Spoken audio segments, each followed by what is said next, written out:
ভূমিকা দীর্ঘায়িত করব না প্রতিদিনের মতো। শুরুতে অনুরোধ থাকলো, আলোচনা বস্তুনিষ্ঠ মনে হলে চ্যানেল সাবস্ক্রাইব করে আমাদের সাথে যুক্ত থাকতে পারেন। পাকিস্তানের নিজে একটা সন্ত্রাসী রাষ্ট্র, ইন্টারন্যাশনালি স্বীকৃত সন্ত্রাসী, সুতরাং তারা অন্যদেরকে সন্ত্রাসী বানানোর চেষ্টা করছে। আফগানিস্তানে বানাইছিল, আফগানিস্তান মানে সভ্যতার দিকে আসতেছে, যে কারণে ভারতের সাথে দেখেন এখন আফগানিস্তানের মূল বাণিজ্য এখন হলো রাশিয়া এবং হলো ভারতের সাথে, কারণ তারা বুঝতে পারছে যে আমাদের আর উপায় নাই।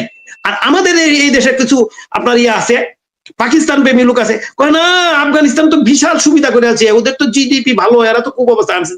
আমি শুনেন, আপনি আফগানিস্তান গেছেন, আপনি দেখে আসেন, না খায় মরে, খোঁজ নিয়ে দেখে আসেন না কেন। আফগানিস্তানের যে মানুষ আছে, ওই কিছুদিন আগে ওদের 4.5 কোটি মানুষ, তার মধ্যে 2.25 কোটি বিশ্বব্যাংকের রিপোর্ট, 2 কোটি মানুষ আপনার দারিদ্র সীমানা না খায় আছে, ওদেরকে বলছে, মানে দুর্ভিক্ষ অবস্থায় 2.25 কোটি মানুষ। আর আমাদের দেশে ওই এই যে পাকিস্তান প্রেমী লোকগুলি আছে না, ওইগুলি বলে না আফগানিস্তান খুব ভালো করে আছে। আরে ভাই কি বুঝাবো ফরিদ ভাই, কারণ আমি শুনি না আপনাদের কাছে কোনো তথ্য নাই, শুধু কথা না। এই জন্য মূল একটা জিনিস বলছেন না আপনি, ভারত বিরোধিতা মানে কি, ওরা সারাদিনই ভারত বিরোধিতা জিকির তুলে ইসলাম একটা ওই একটা এনেছে, এই যে ভারত হিন্দু কান্ট্রি। আপনি ফরিদ ভাই একটা সুন্দর কথা বলছেন, কিন্তু আপনি যদি রফিক ভাই রফিক ভাই 71-এ ভারত বাংলাদেশকে স্বাধীনতা অর্জনে সহায়তা করেছে, এখান থেকে ভারত বিরোধিতা করে না অন্য কোনো ফ্যাক্টর তো আর আমরা দেখি না। না এগুলি আরো আছে, আমি বলতেছি একটা জিনিস, যে জিনিসটা আমাদের আসছিলাম, আপনি যদি ভারত বৃহৎ শক্তি এবং নিরীহ শক্তি, এটা শহীদ বলছেন, সুন্দর একটা কথা এতদিন পরে। আপনি যদি রাশিয়ার পুতিনের মতো লোক হইতো, তাহলে এতদিন মনে করেন তামা করে দিলে ইউক্রেনের মতো, পাকিস্তানের মতো হইলে হইতো, দেশ তামা করে পাকিস্তান তো এত আজকে যদি শুনে পাকিস্তান জ্বলন্ত উদাহরণ তো দিয়ে দিলাম, উদাহরণ দিলাম আফগানিস্তান পাইবার পাখতুন, আর হলো কি জানে এই প্রদেশটা যেটা যুদ্ধ করতেছে অনেকদিন ধরে, ওই প্রদেশটা আমি ভুলে যাই বারবার। আফগানিস্তান দেখেন আপনি, বেলুচিস্তান, এদের উপরে কি নির্যাতন করতেছে, আফগানিস্তানের উপরে কি নির্যাতন করতেছে দেখতেছেন। আফগানিস্তান কেন এই কাজটা করতেছে জানেন?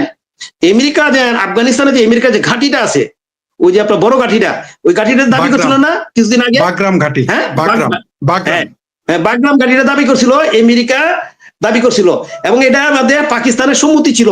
ওই জন্য আসিফ মুনিরে আপনার ফিল্ড মার্শাল দিছে, ওইখানে স্পেশাল দাওয়াত দেয়, প্রধানমন্ত্রীর দাওয়াত দিয়ে নেওয়ার কথা হলো প্রেসিডেন্টে, আর প্রেসিডেন্ট নিয়ে হলো সেনা প্রধানের দাওয়াত দিয়ে ইয়া করে।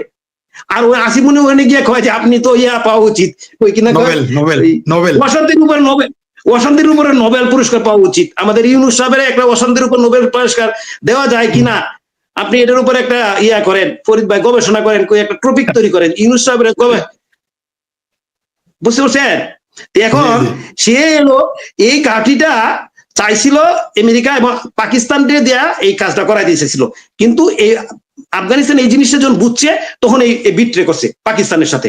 এই পাকিস্তান শুরু করছিল বিভিন্ন ছুতা ধরে তাদের উপরে হামলা করে, বলে কি তোমাদের এনে সন্ত্রাসী আছে, তোমাদের এনে থেকে আমাদের দেশে সন্ত্রাসী কার্যক্রম। আরে তোরা নিজেই তো সন্ত্রাসী, তোরা সারা বাংলায়, তারা পাকিস্তান যদি সন্ত্রাস হয়, তোরা মসজিদে বোমা মারো ভাই, তোর মসজিদে বোমা মারো, মসজিদে একবার বোমা মারে 70-80 জন মারা যায়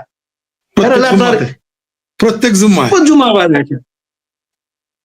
আমি আরেকটা কথা বলছিলাম ফরিদ ভাই, এই কথা আমি করছি, শুনেন, আপনি যদি আপনার সাথে যদি ফরিদ ভাই খাতির থাকে, আপনার সাথে খাতির থাকে, আমি যদি একটু উপকার চাই, হেল্প চাইবে, আপনি করবেন না? আপনি মানবিক লোক হলে যদি হন, অবশ্যই তখন হেল্প করবেন, কিছুটা হলে হেল্প করার চেষ্টা করবেন। না, রফিক ভাইকে হেল্প করি, উনি আমার খুব বন্ধু মানুষ, ওনাকে আমি হেল্প করি। আমি অনেকদিন আগে বলছিলাম যে ভারতের সাথে যে আমাদের গত সরকারের যে একটা সুন্দর রিলেশন তৈরি করছিল, এতে গিয়ে বাংলাদেশে ওই ভারতের সহযোগিতায় কিন্তু বাংলাদেশ কিন্তু দ্রুত উন্নতি হয়ে গেছিল। একটা সময় আইসা 2022 সালে আইসা দেখা গেলো ভারতের চেয়ে আমাদের মাথা পিছু আয় হলো বাইরে গেছিল বেশি, মনে আছে ফরিদ ভাই? হ্যাঁ মনে আছে বাইরে গেছিল। চিন্তা করেন জিনিসটা, ভারতের জনগণের মাথা পিছু হচ্ছে আমাদের দেশের জনগণের মাথা পিছু বেড়ে গেছিল। আর আজকে এখন কোথায় গেলেন আপনারা? পাকিস্তান। এখন শুনে ভারতে একটা বিরোধী দেখেন আপনি, আসছে ফ্রান্স আইসে কি, ফ্রান্সের প্রেসিডেন্ট এমানুয়েল ম্যাক্রো কি বক্তব্য দিচ্ছে শুনছিলেন আপনি? ভারত সে বক্তব্য দিচ্ছে কি, ভারতকে কত উপরে উঠাইছে, এবং ভারতের সাথে ওই যে ওদের একটা এই যে বিমান তৈরি কারখানা আছে, নামটা রাফায়েল, আরেকটা আছে ওইটা বোয়িং বোয়িং না সরি আরেকটা আমি দূরে ভুলে গেছি, এটার ফ্যাক্টরি Airbus. করতেছে ভারতে, Airbus Airbus, right joint venture Metro- joint venture হ্যাঁ, ওরা জয়েন্ট ভেঞ্চারে ভারতে আসে, ওই জয়েন্ট ভেঞ্চারে আপনি হেলিকপ্টার তৈরি করে এবং অনেক উপরে উঠতে পারে, পাহাড়ি এলাকা অনেক শক্তিশালী তৈরি করতেছে। এবং তারা তাদেরকে আপনারা দেখছেন, মেক্রোর বক্তব্য দেখছেন ভারতকে কিভাবে করছে, আপনার প্রশংসা করছেন ভারতকে, উচ্ছ্বসিত প্রশংসা কিভাবে, এবং তাদের টেকনোলজির উপরে যে বলছে যে আমেরিকা বলেন না, সারা বিশ্বের যতগুলি আপনার টেকনোলজি কোম্পানি আছে সবগুলির সিইও, মানে প্রত্যেকটা কোম্পানির নাম ধরে বলছে যে ভারতের এমুক জায়গায় সিইও ভারতীয়, এমুক জায়গায় সিইও ভারতীয়, এবং মেক্রো নিজে এটা বক্তব্য দিচ্ছে, আমি খালি এটা শুনছি। আর আপনি এনে বসে থেকে ভারতের বিরোধিতা করেন, তাহলে আপনি উন্নতিটা কিভাবে করবেন রে ভাই? আপনি উন্নতি করতে হলে আপনার শক্তিশালী একটা মেক্রো, যদি একটা আপনার সুপার পাওয়ারের 5 সুপার পাওয়ার একজন, সেই মেক্রো যদি ভারতের সাথে তাদেরকে যদি আপনি করে ইনফ্লুয়েন্স করে উল্টা ভাবে যে ভাই তোদের নিয়ে আমরা করি, তাহলে আমরাও উন্নতি হবো তার। আর সেখানে আপনি ভারতের বিরোধিতা করেন, সেখানে ভারত একটা বিশাল মার্কেট, যেখানে 150 কোটি মানুষ আছে, সেই 150 কোটি মানুষের আপনি যদি একটা জিনিস যদি আপনি এক্সপোর্ট করতে পারতেন, কি বিক্রি হবে বুঝেন?